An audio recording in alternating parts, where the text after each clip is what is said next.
I'm sure that everyone watching this video can think of one concert they regret not attending, not showing up to, whether it was a year ago or 37 years ago, depending on how old you are. In today's video, I'm going to be talking about some concerts that I regret not attending, and it really just weighs on my brain, weighs on my soul and heart. Before we get into the video, please like and subscribe and just comment down below right away, right now, what concert you regret not showing up to. And I don't know if you guys can tell by my voice, I'm sick again, and I literally said in my last video that I felt better, stuff like that, but I literally just got hit in the face with more sickness, sore throat, body hurts, all that stuff, but I gotta make another video because I've been gone for a minute. Okay, so the first concert that I want to talk about is actually a festival, and I've talked about this in some previous videos, and this is the perfect type of video to talk about it because I regret not going to this festival, and I'm talking about Sick New World. And whenever I mention Sick New World, I talk about how I attended the first Sick New World in 2023, and yeah, man, I attended that one, and I was like, you know what, I could skip on the next one because it wasn't really something I had in my plans. But when I made that decision, I feel like that was a while ago, and I wasn't really making any content in terms of YouTube videos like that, so I was just like, I can miss it, whatever, it is what it is. But ever since that thought process, I've been grinding on YouTube, TikTok, and Instagram, and a bunch of people follow me for this type of content, and not attending Sick New World, which is one of the bigger festivals to, appear within this year. It's an opportunity that really went away, and I regret it. There could have been so much content, so many different interviews with different bands. I could have met up with some of the homies over there because I do have some mutuals that are in bands that are very fantastic, and I would have met them for the first time, and it would have been a fantastic, awesome, amazing, phenomenal time, and I regret it heavily. But if Sick New World exists again next year, then I will most definitely be taking part in that and interviewing bands, doing all this stuff, bringing my mics, camera, action. Hell yeah. And yeah, I don't know, man, I just kind of, it just weighs down on my heart. I'm just like, missed opportunity, but can't dwell on it too much. All right, next concert on my list, and this concert that I did not attend really is probably the most regrettable in terms of hurts my heart, hurts my soul, hurts my brain, hurts every part of my body, limb, everything. I wish I could have attended this show, but I had work the next day, so I couldn't really attend it because, work happens. And I'm talking about the teethe / tagabow, They Are Gutting a Body of Water / waveform show tour in 2023. Bro, you hear those names, and I know some people are going to be like, I don't know who the hell those people are, but if you're into that underground kind of music or whatever, indie rock, alternative rock, this new age that we are in, then you would know about Waveform, you would know about Tagabow, you would know about teethe. And when I think of those bands do have different sounds. It's not like all of them sound the same or anything like that, but I feel like they all share this common thing where it's like a DIY type of aspect, this do-it-yourself type of thing. And I think that those bands are badass, and even though some of them are signed to labels, I know that's not really DIY, but you know what I'm trying to say. I've talked about teethe a bunch of times. I have a vinyl over there chilling, just chilling, big chilling. And yeah, dude, I've never seen them live, so this would have been the first time I ever seen them live. They are a slowcore band, indie band, whatever you want to say, indie rock, I should say. And yeah, dude, they're at the top of the food chain in terms of that new slowcore type of action. And yeah, dude, what more can I say? The band is so sick. They're so phenomenal. But I will be seeing them in a month, I believe. And yeah, watch out for that. I've talked about Waveform as well, and Waveform also in that they have a lot of different components. There's some distortion. There's some little Alex G like moments within there, those acoustics and stuff, and I just love Waveform. I have a shirt over there. I don't know why I'm telling you guys I have all this memorabilia, but these bands are fantastic and I love listening to them. Waveform has been, I think, that one of the first bands I got into whenever I was talking about underground bands. I talk about Hello Mary and stuff like that, but Waveform was one of the other next bands that got me into this, looking for underground and appreciating it more. Their album Antarctica is amazing, and I loved that whole album. I love their sound, I love the chemistry, songwriting, everything.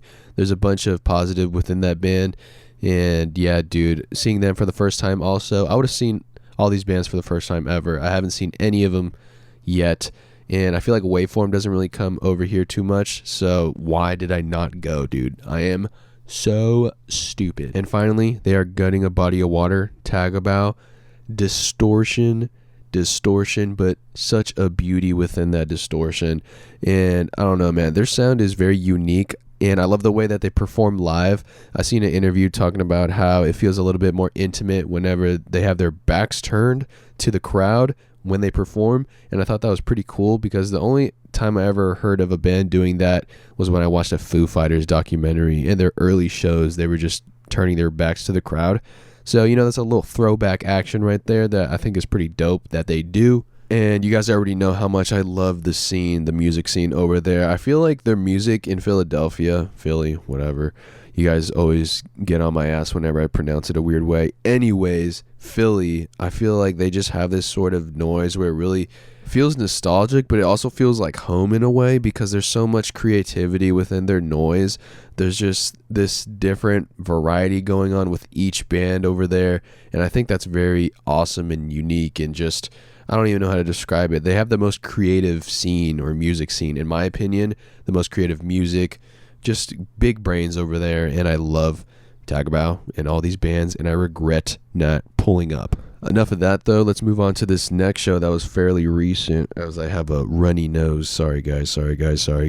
Alexa, my dear Alexa, actually told me how that I will regret not going to this show, so I should probably get some tickets, go to this show in Sacramento. And I was like, no, it's okay. I think I'll just pass, Why? I don't know. I was just like, whatever, I was just like, And as always, I want to say 89% of the time, Alexa is right. Hell yeah. And she was right. I regretted not going to this Versus Self concert, this tour that they had. And part of me was like, it's okay to miss it because they're from Southern California. So chances of them coming up in Northern California would be pretty high. So it wouldn't be like the end of the world or anything like that. But I feel like it would have been a great chance to see them in that atmosphere for the first time, because they're one of those screamo bands that are blowing up right now. And every time I hear one of their songs going viral on TikTok is just insane. And I think that's the beauty of TikTok, because if you make great music, bro, I feel like it'll always pull through. And Versus Self has a bunch of riffs, a bunch of vocals in there that just scream relatability, and a bunch of people gravitate towards it, and a bunch of people love their music. And yeah, man, I just saw this sports account post one of their songs riffs in the background with this sports thing. It had like 1 million followers on TikTok and 1 million likes on the video. And I'm just like, dude, that's insane for a band to just go like that, do that. It's a real awesome thing to see from, I don't know, just this smaller band perspective, and just seeing these bands go do great things and have these awesome fan bases. And a lot of people make fun of their screamo fan bases, but I don't really get it. I feel like people just call them musty and stuff like that, where I'm just like, bro, what are we talking about? I feel like every fan base is just genuine and loves the music. So I don't know. I don't really pay attention to that stuff, but it really bugs me sometimes when people call them musty and just dirty fan bases and stuff like that. Not just with Versus Self, but with music like that, with screamo, scrams, whatever, alternative rock. There's some indie rock in there as well. I know it smells in there in that concert. Like, bruh, what are we doing, bruh? And finally, to wrap up this regrettable concert not showing up list, I have the tour of Fleshwater, Modern Color, and 9 Million. I've talked about Fleshwater on here, made an album review, and I don't know if you guys watched that, but that was a while back. And I think I should start doing that a little bit more, but I feel like I don't really have crazy critiques and stuff like that. I kind of just give you my overall vibe and stuff with albums, and I feel like, I don't know, it's kind of boring, so I don't really do it too much. But I did one with Fleshwater, and that was around the time where I was like, okay, I really think I'm starting to turn around on Fleshwater, because it seems like the instrumentals are really gravitating and pulling me towards them. And even though the vocals aren't my favorite, I still feel like that they have some positives within there, within the melodies and stuff like that. So the tour announcement and stuff like that was at a time where I was like, I don't know, I'm kind of iffy on the band. I love Modern Color. Modern Color is pretty dope, and I've seen them a couple times too, so I already seen them. I think I can miss out on this concert. but I'm stupid, dude. Why did I do that? I don't know, dude. My thought process was just that, I'm not really into the band, so it can go to somebody else who really wants to see the band. Not like, I don't know, it's sold out and stuff like that. Well, I'm pretty sure most of it's sold out. Modern Color, like I said, was on that tour, and I've seen them a bunch of times. I didn't really listen to 9 Million like that. I'm still trying to get into them a little bit. And yeah, man, I still think that lineup is pretty dope and sounded like a great time. And I've seen clips of the tour and everything, and I was just like, oh my goodness, man, what am I doing? My decision-making skills are pretty terrible, but, sometimes I just got to ask Alexa, and maybe she'll just give it to me straight.